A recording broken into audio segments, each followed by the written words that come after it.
The choosing hall of Arundel had been built to intimidate.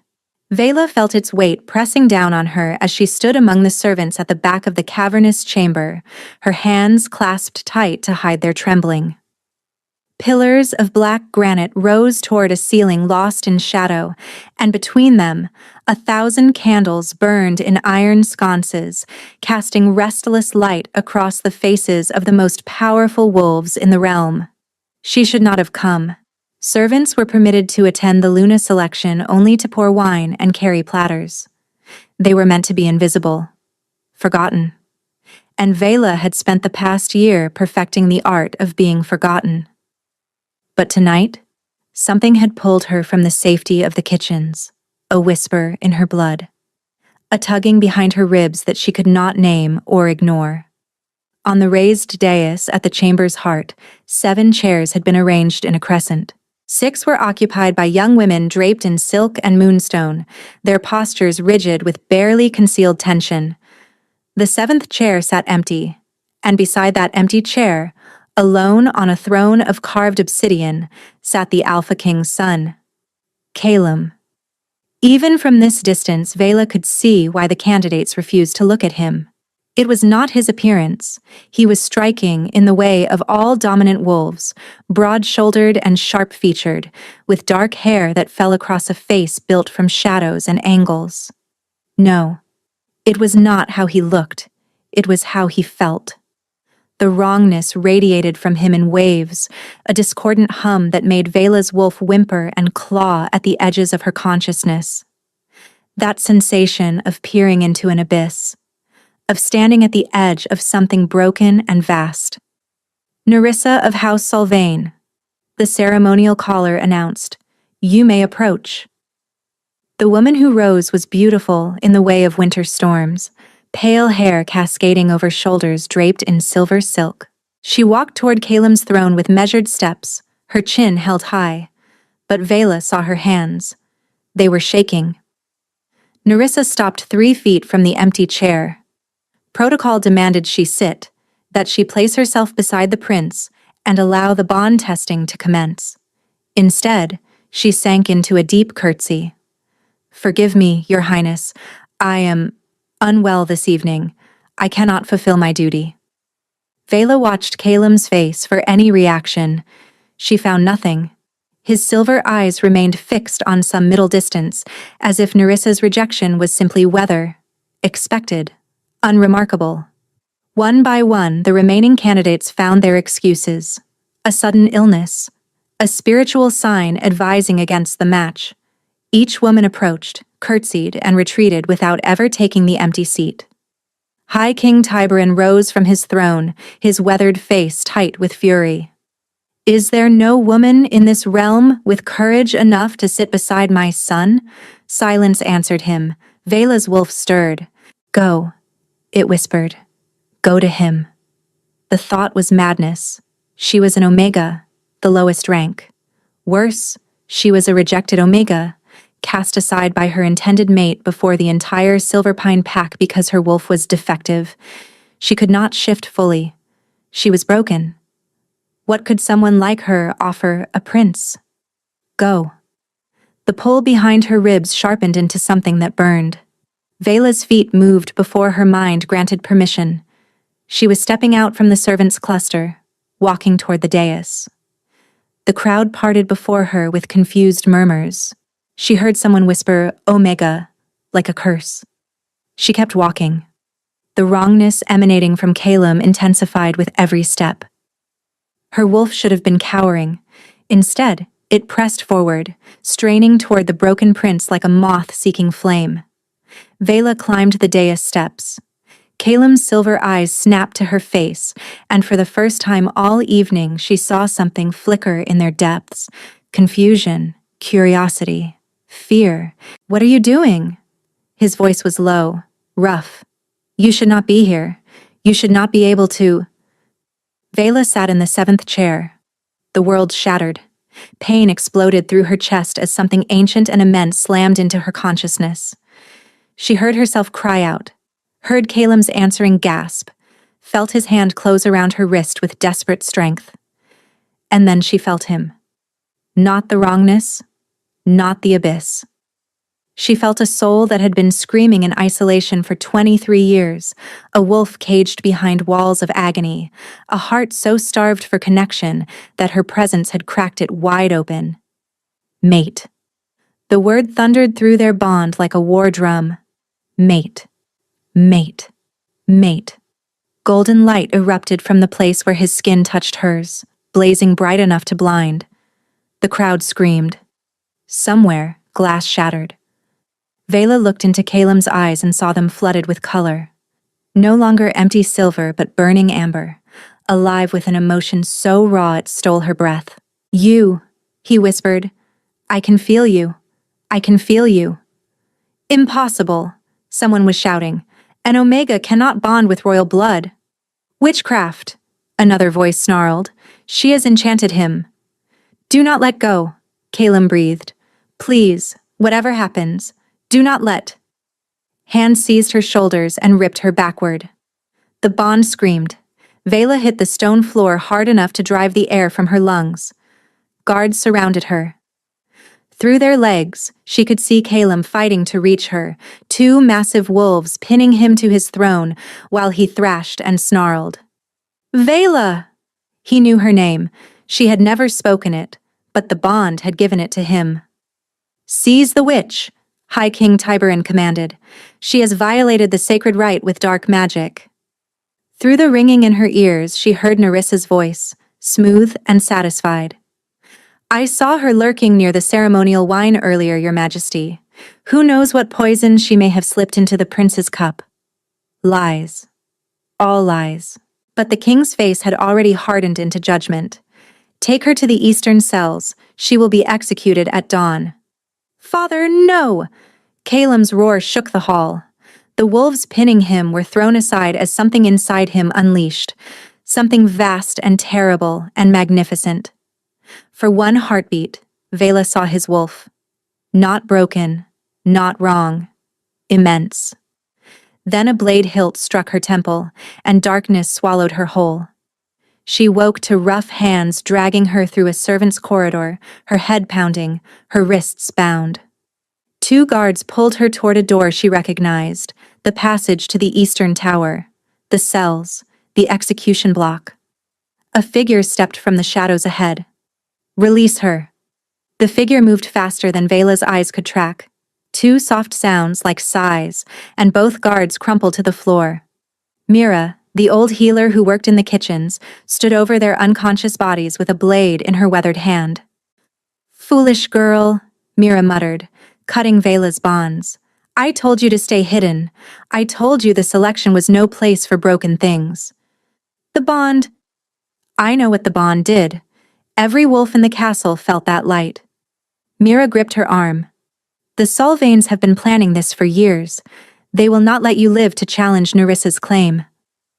Calem is being drugged as we speak. By morning, he will remember nothing of tonight. Nothing of you. The words hit Vela like a physical blow. No, the bond. A true mate. Bond cannot be erased. It can be suppressed, buried. And with you dead, there will be no one to awaken it again. Mira shoved a bundle into her arms. A cloak, a pouch of coins, dried provisions. The western gate. A cart leaves for the outer villages before midnight. You will be on it. I cannot leave him. Tears streamed down Vela's face. You did not feel what I felt. He has been alone his entire life. That wrongness everyone fears. It is not corruption. It is loneliness. His wolf has been screaming for a mate, and the sound of it drove everyone away. Mira's expression softened with something that might have been grief. Then survive, child. Survive, and find a way back to him. But you cannot save anyone from inside a grave.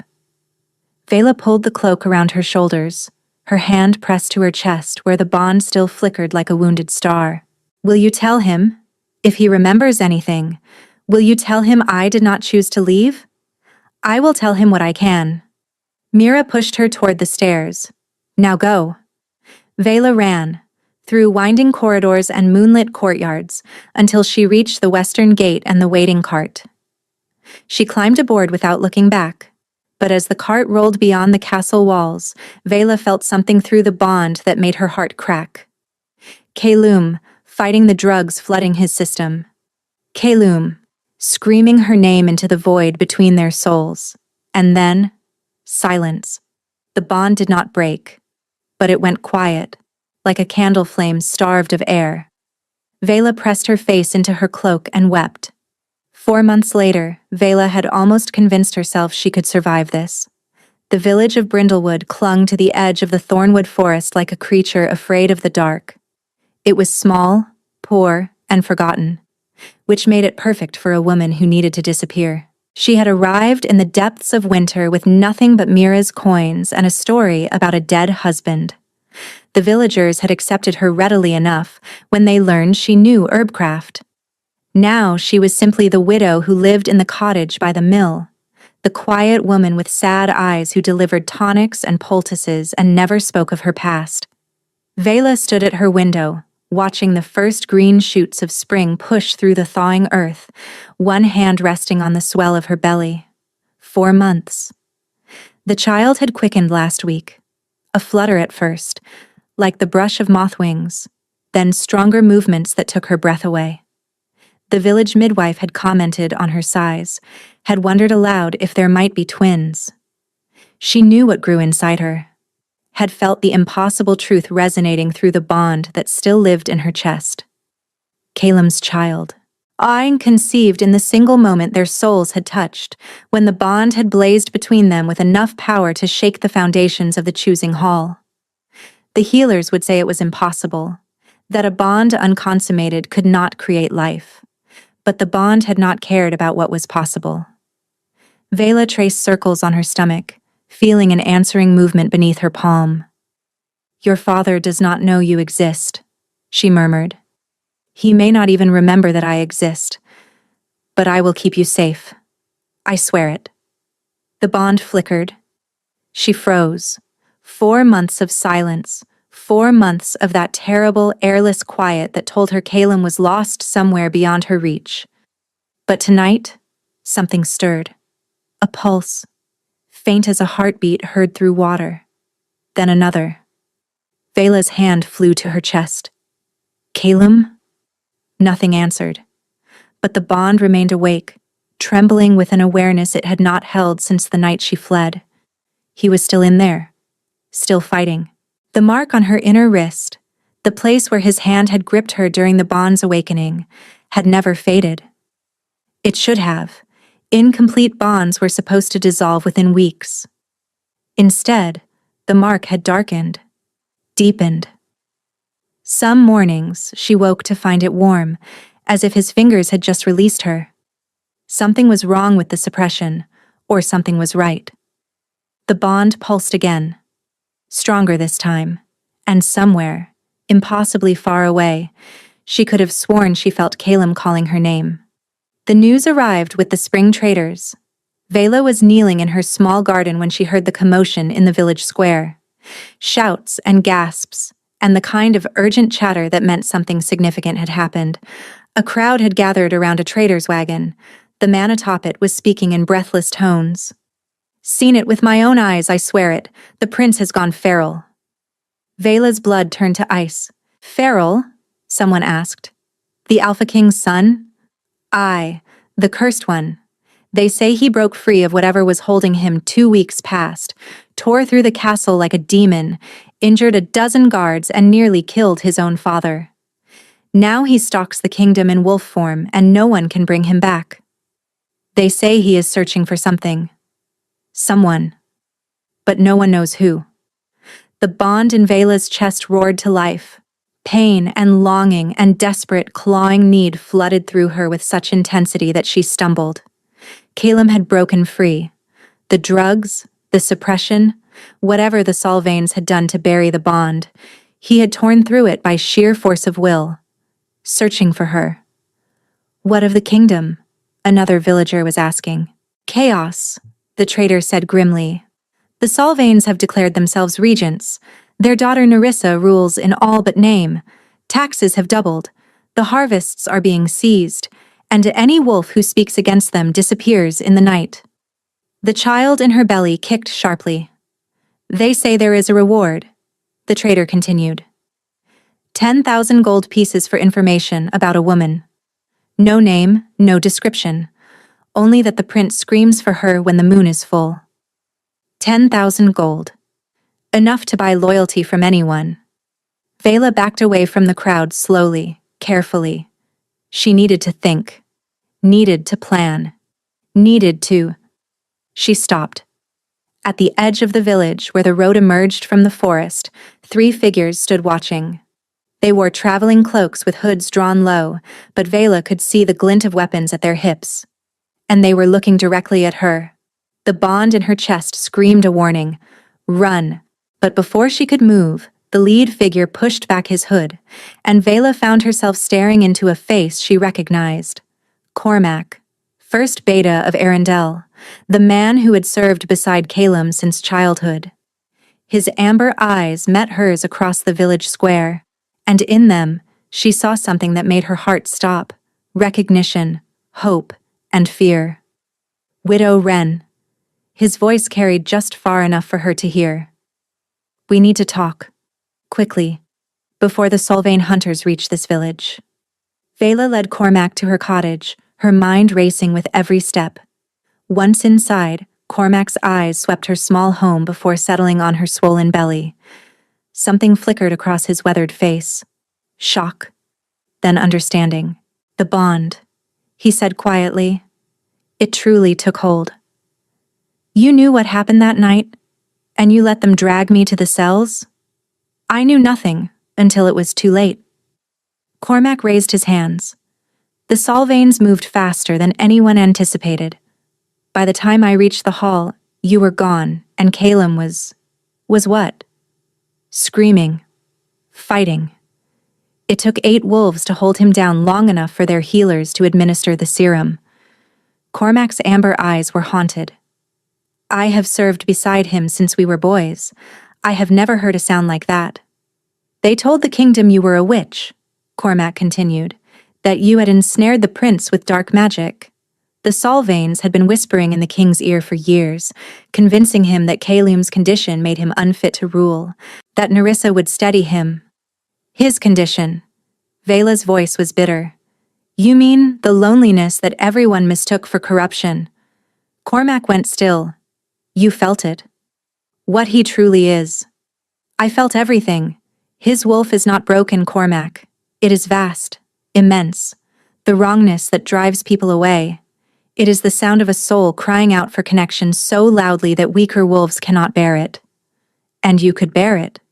I did not just bear it." Vela met his gaze. "I answered it."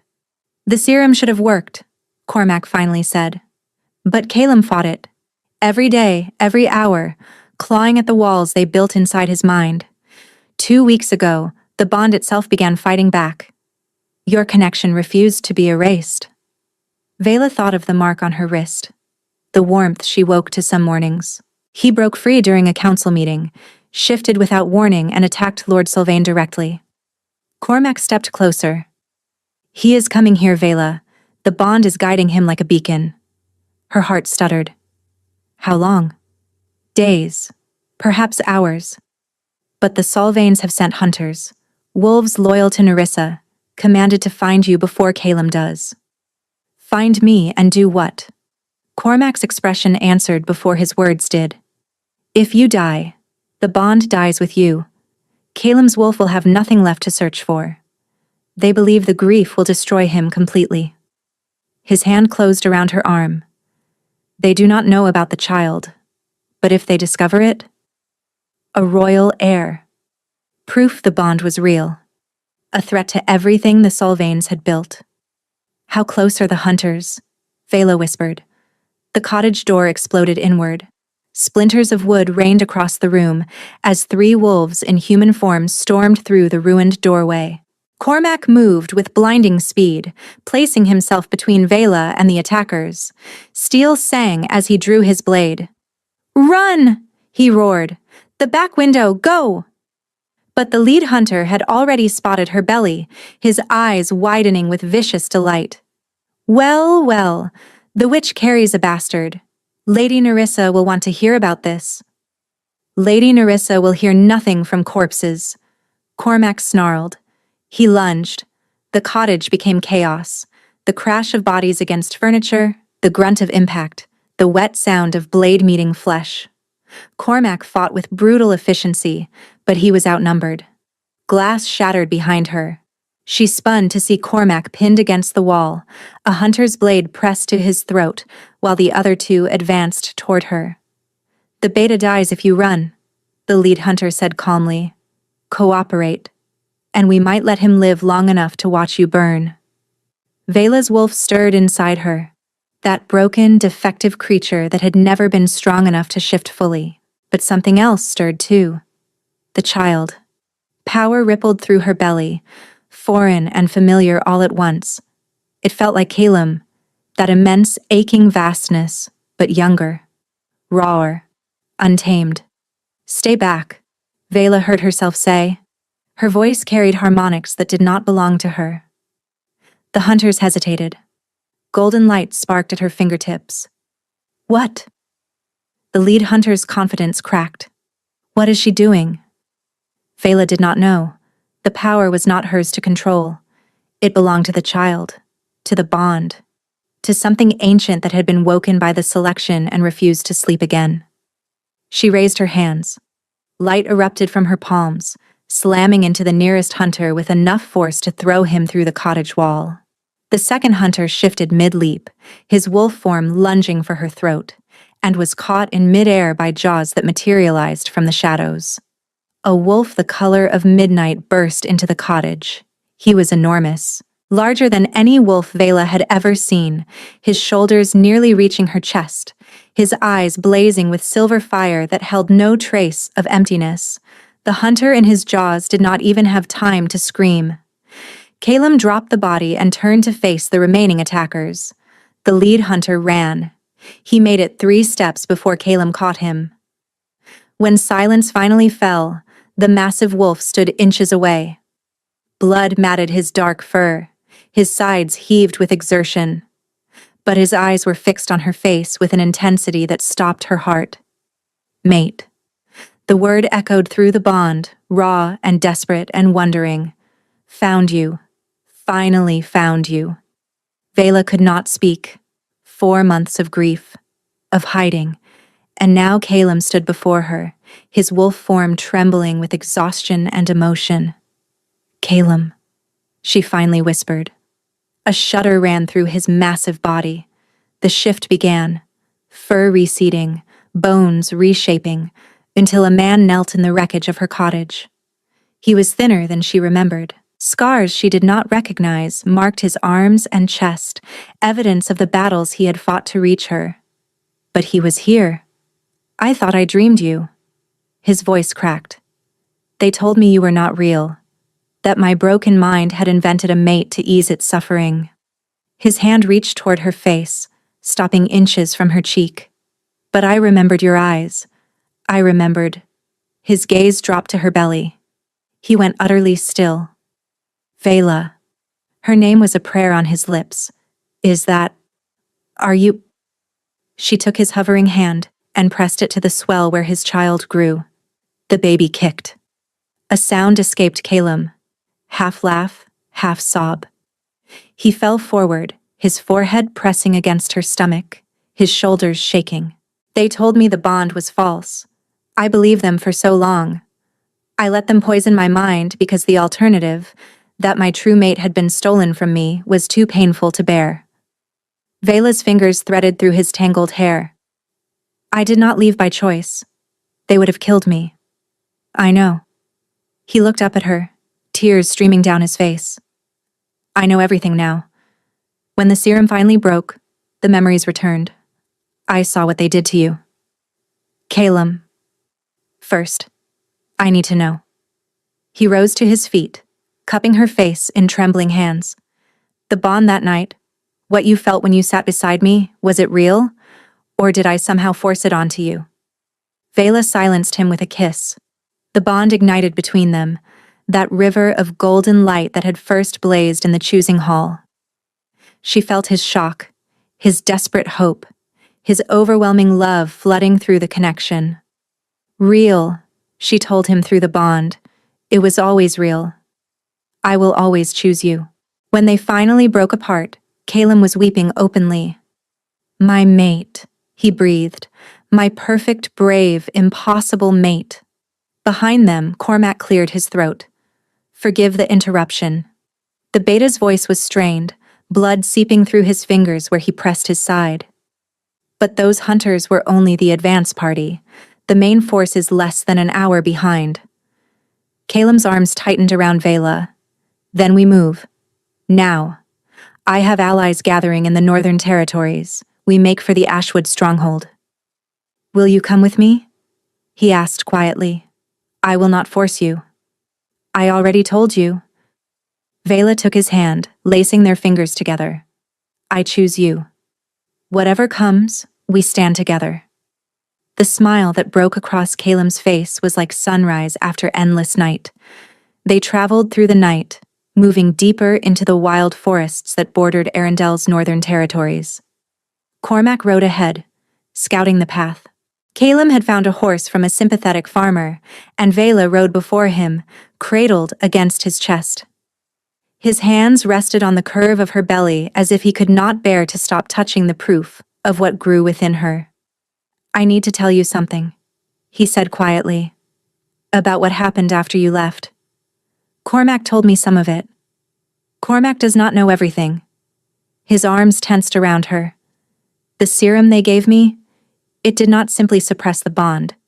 It created a false version of myself that could smile and nod and agree to whatever the Solvanes demanded. Caleb. They paraded me before the court like a puppet, made me sign documents granting Nerissa authority, made me stand beside her at ceremonies. His voice roughened with self-loathing. I watched it happen from somewhere deep inside my own mind, screaming, unable to break free. Vela turned in the saddle to face him. That was not you, she said firmly. Whatever your body did under their control, that was not you. I should have been stronger.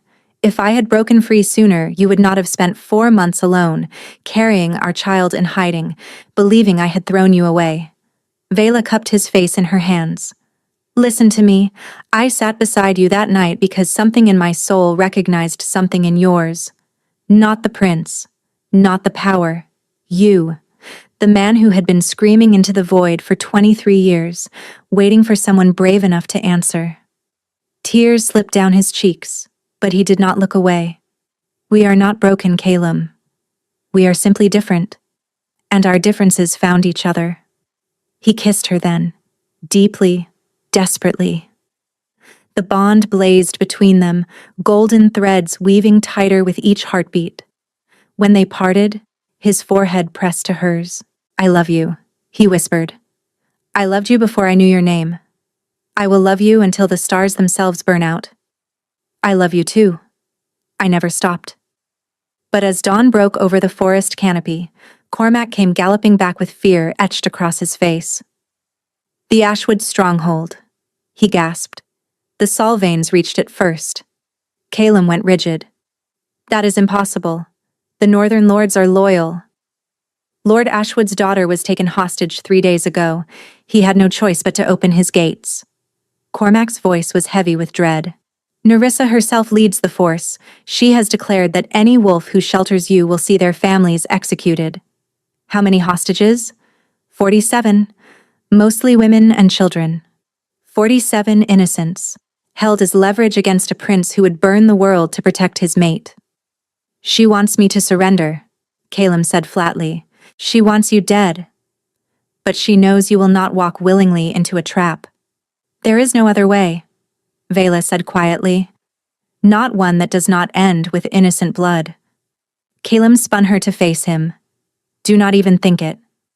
47 people, Caleb. Children. I will not hide while others pay the price. That is not who I am. That is not who you fell in love with. His jaw clenched. His wolf howled through the bond, desperate and terrified. But beneath the fear, she felt something else. Pride. He knew she was right. The Ashwood stronghold rose from the forest like a wound in the earth. Stone walls that had stood for centuries now flew Sylvain banners. Even from the tree line where they hid, Vela could see the armed wolves patrolling the battlements. Nerissa has positioned archers along the towers, Cormac reported. At least 60 wolves guard the courtyard. The hostages are being held in the Great Hall. She is expecting an assault, Caleb muttered. She is not expecting me. Both men turned to stare at Vela. Nerissa believes I am weak, a defective wolf who could not even shift properly. Let me give her what she expects, a frightened woman who has come to beg for mercy. Absolutely not. Caleb's voice was iron. She will let me inside. She will want to gloat. And while she is distracted, your wolves can breach the northern wall. And if she simply executes you? She will not. She needs to defeat me publicly. Nerissa's entire power rests on the lie that I enchanted you. She cannot simply kill me in shadows. She needs witnesses. Through the bond, she felt his wolf raging against the plan, but she also felt his mind working, recognizing the truth she offered. 1 hour, he said finally. If you are not safe by then, I am coming through those gates regardless of cost. That is all I need. He pulled her into a crushing embrace. If she harms you, he whispered, I will end her so slowly that the screams will echo for generations. I love you. I love you too. Both of you. His hand found her belly one last time. Come back to me. She walked toward the gates before her courage could falter. The guards spotted her immediately, a lone pregnant woman emerging from the forest with her hands raised. Shouts echoed along the walls, but no arrows flew. Nerissa wanted her alive. The gates groaned open, and Vela stepped into the stronghold. Wolves surrounded her instantly, rough hands shoving her through the courtyard. The great hall doors swung wide, and there, seated on Lord Ashwood's stolen throne, draped in silver silk and cold triumph, sat Nerissa Sylvain. Well, well. Nerissa's voice dripped with poisoned honey. The witch finally crawls from her hole. Vela's eyes swept the hall, counting guards, locating exits, finding the huddled mass of hostages against the far wall. Among them, she spotted a face she recognized. Orin, one of Caleb's childhood tutors who had been kind to her at the castle. He had been captured then, brought here as leverage. Their eyes met for a single heartbeat. Trust me, Vela tried to convey. Help is coming. Nerissa rose from the throne. I must admit, I am impressed you survived this long. A broken Omega, heavy with a bastard child. She stopped inches from Vela's face. Tell me, did you actually believe Caleb would come for you? He came. Fear flickered in Nerissa's pale eyes, quickly smothered. And yet you are here alone. Which means he sent you as a sacrifice. I came by choice. Because you are too stupid to understand that you have already lost. The kingdom believes Caleb is feral, beyond saving. His father has signed documents naming me regent. Her smile sharpened. A cure that will never come, of course, not once you and that abomination in your belly are dead. Her hand shot out, gripping Vela's jaw with bruising force. But first, you will confess. Before all these witnesses, you will admit that you used dark magic to seduce the prince. Then I will execute you as the traitor you are. No? The slap cracked across her face hard enough to split her lip. Confess, or I will start killing hostages one by one until you break. She gestured to her guards. 2 wolves dragged Orin forward. Let us begin with the old tutor. Nerissa drew a silver dagger from her belt. I wonder how long he will scream. Vela's heart stopped. Caleb, she called through the bond. Now. It has to be now. But even as she reached for him, she felt something else stirring. The child. The power that had erupted in her cottage. Raw and vast and ancient. It was building again. And this time, it would not be contained. Wait. Vela's voice rang through the hall with harmonics that did not belong to her.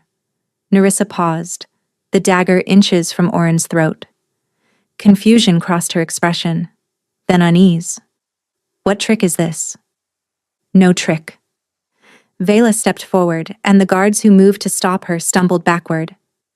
You wanted a confession, Nerissa. I will give you truth instead. Warmth spread through her hands, building toward brilliance. The bond between Calum and me is not dark magic, Vela continued. It is the truest thing in this kingdom. Your family spent years poisoning his mind, convincing everyone that his wolf was broken. But his wolf was never broken. The light spread up her arms, pulsing with each word. He was waiting for someone brave enough to sit beside him. Vela raised her chin. I am that mate, and the child I carry is his heir. The true heir of Arendelle. Lies! Nerissa's composure shattered. Guards! Kill her now! The wolves lunged, and the northern wall exploded inward. Stone and mortar cascaded into the hall as Calum's forces poured through the breach. Cormac led the charge, his blade singing through the chaos. But Vela barely noticed. The power inside her had reached a crescendo, and her body was no longer her own. Pain lanced through her limbs as bones began to crack and reform. She fell to her knees, gasping as fur erupted along her skin in patches of silver and gold. No, she whispered. Not now. The baby... Trust us, a voice said inside her mind. Not Calum's voice. Younger. Wilder. We will not let you fall, Mother. Shift. Shift. The child's power merged with her own, and suddenly the transformation that had always been incomplete flowed through her like water finding its true course. Vela threw back her head and howled. When she opened her eyes, she saw the world from a new height. 4 legs, silver gold fur that shimmered with inner light, a body that thrummed with strength she had never imagined possible. She was whole.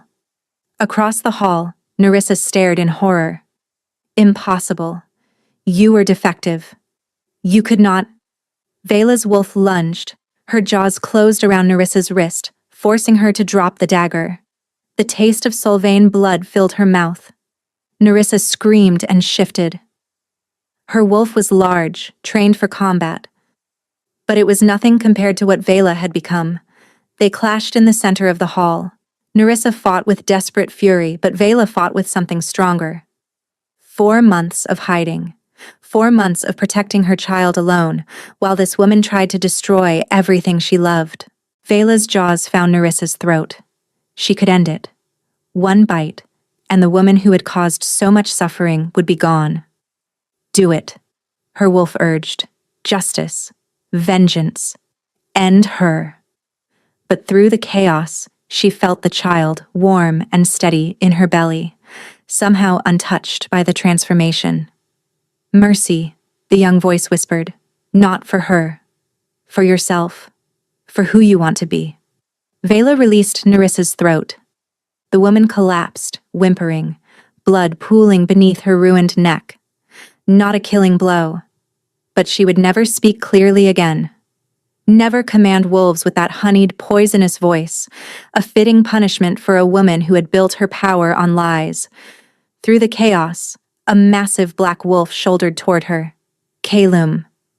He shifted as he reached her, falling to his knees and pulling her wolf form against his chest. You shifted, he gasped. Vela, you shifted. She let the change take her back to human, collapsing into his arms. The baby helped. I think they spoke to me. Calum's eyes widened. He pressed his hand to her belly. I feel them, he breathed. Both of them. Vela, there are 2 twins. She laughed through her tears. I suspected. He kissed her then, in the middle of the blood-soaked hall. His hands cradled her face like she was something precious beyond measure. It is over, he whispered. But Vela shook her head. Not yet. The bond is still incomplete. She met his silver eyes. Claim me, Calum, properly. Let them all see that I am yours and you are mine. Around them, wolves were gathering, watching, waiting. Here? He asked.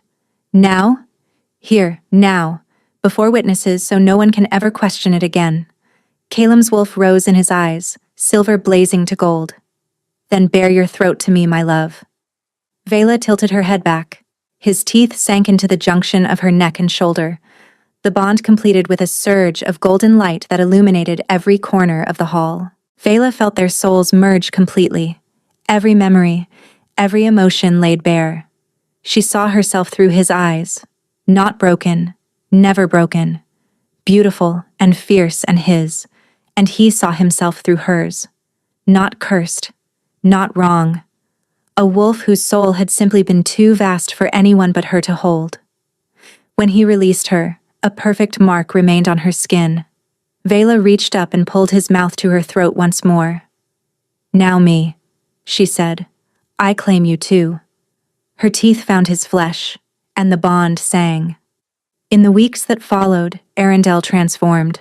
Lord Solvane was executed for high treason, his confession extracted after evidence of the selection night drugging was discovered in Nerissa's private chambers.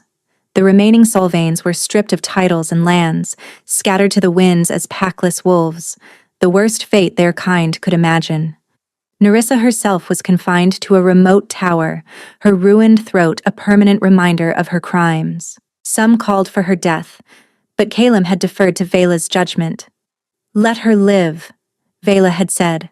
Let her spend decades watching the kingdom thrive under the wolves she tried to destroy. Let her hear the howls of celebration every time our children reach a milestone she tried to prevent. That is a crueler punishment than any blade. High King Tiberin, confronted with undeniable proof of the Solvane's treachery, had prostrated himself before his son and begged forgiveness. The old king had wept as he confessed his blindness, his willingness to believe lies about his own son rather than confront the truth of Caleb's loneliness. Caleb had granted forgiveness, not for his father's sake, but because the kingdom needed stability, and because Vela had whispered through their bond that holding on to hatred would only poison their future. The old king formally recognized Vela as crown princess and true Luna of Arundel. The announcement had been met with cheers that shook the castle walls. Now summer had painted the palace gardens in shades of green and gold, and Vela stood at the window of the royal chambers, one hand pressed to her enormous belly. The kingdom that had once whispered witch when she passed now called her name with reverence and hope. They are restless tonight, she murmured, arms wrapped around her from behind. They know their time is near. Caleb pressed a kiss to her hair. The healers say any day now. Are you frightened? Terrified. He laughed softly.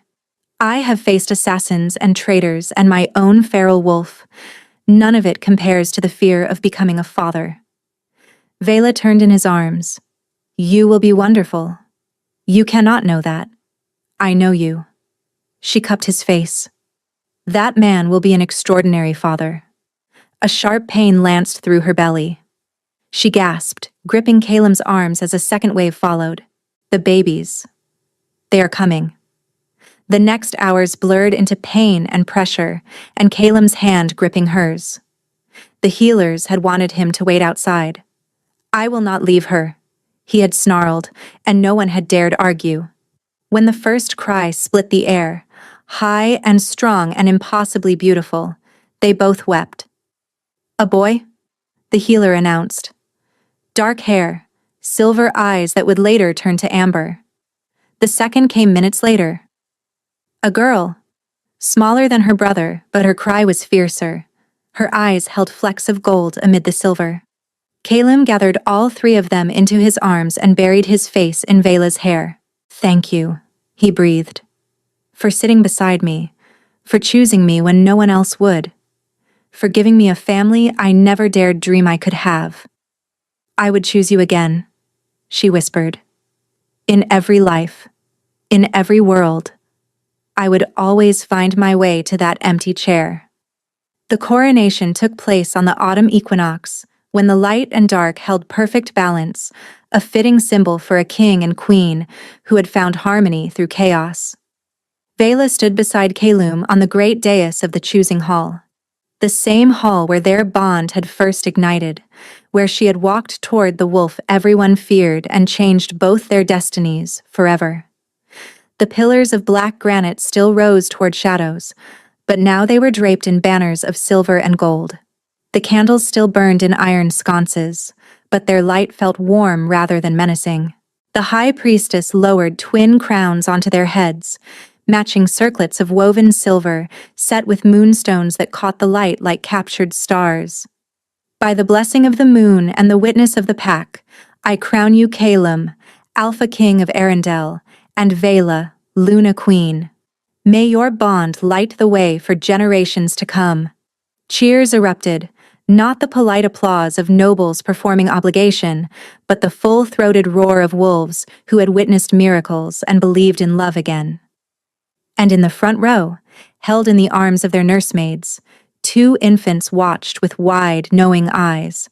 They had been born under a summer moon, and already the kingdom whispered that they carried the ancient magic of a true mate bond in their blood. Aldrich and Sarah, the twin heirs of Arendelle, the children who had spoken to their mother from the womb and helped her become whole. Calum took Vela's hand and raised it high. "Today marks the beginning of a new age," he announced, his voice carrying to every corner of the hall. An age built not on fear and manipulation, but on the sacred truth of the mate bond. My Luna was rejected by those who could not see her worth. I was shunned by those who could not understand my wolf. Together, we found each other. He turned to face her, and his silver eyes blazed with love. Let it be known throughout the realm, there is no wolf too broken to be worthy. There is no soul too wounded to find its match. The bond does not care about bloodlines or status. It sees only truth. Vela stepped forward to address the crowd. "I was an Omega," she said. "The lowest rank, the weakest wolf. I was told I was defective because I could not shift. I was rejected by a mate who saw only my flaws." She straightened her spine, standing tall in her crown. "But I learned that strength is not measured in the form we take. It is measured in the choices we make. The courage to sit beside someone the world fears. The faith to trust a bond that should have been impossible." She found Cormac's eyes in the crowd, the beta who had risked everything to bring her home. "To every wolf who has been cast aside, overlooked, told they are not enough, hear me. Your worth is not determined by those who lack the vision to see it. Your mate is out there, waiting. And when you find them, you will understand that every wound, every rejection, every moment of pain was simply the path leading you home." The hall erupted. Not just cheers this time, but howls. Dozens of wolves lifting their voices in a chorus of celebration and hope, a sound that echoed off the ancient stones and carried out into the night. Calum pulled her close and kissed her before the entire kingdom. Through the bond, she felt his joy, his pride, his infinite, boundless love. "We did it," he whispered into her mind. "We did," she agreed. "Together. Always together." That night, after the feasting and the dancing and the endless well-wishes, Vela stood on the balcony of the royal chambers with her children in her arms. The moon hung full and silver above the kingdom that was now hers to protect. Calum joined her, wrapping his arms around all 3 of them. "What are you thinking?" he asked. "I am thinking about empty chairs, about the courage it takes to fill them. About a broken Omega who walked toward the wolf everyone feared and found the love of her life waiting." "I would have waited forever," he murmured. "My soul knew you were coming. And mine knew you were calling." Below them, the wolves of Arendelle lifted their voices in a midnight howl, a song of joy, of unity, of a kingdom reborn. And in the arms of their parents, 2 tiny wolves stirred in their sleep, dreaming of the adventures yet to come. The story of the broken Omega and the cursed prince had reached its happy ending. But for their children, for their kingdom, for all the wolves who had learned that love conquers even the deepest wounds. The story was only beginning. Thank you so much for listening. I hope you enjoyed this story.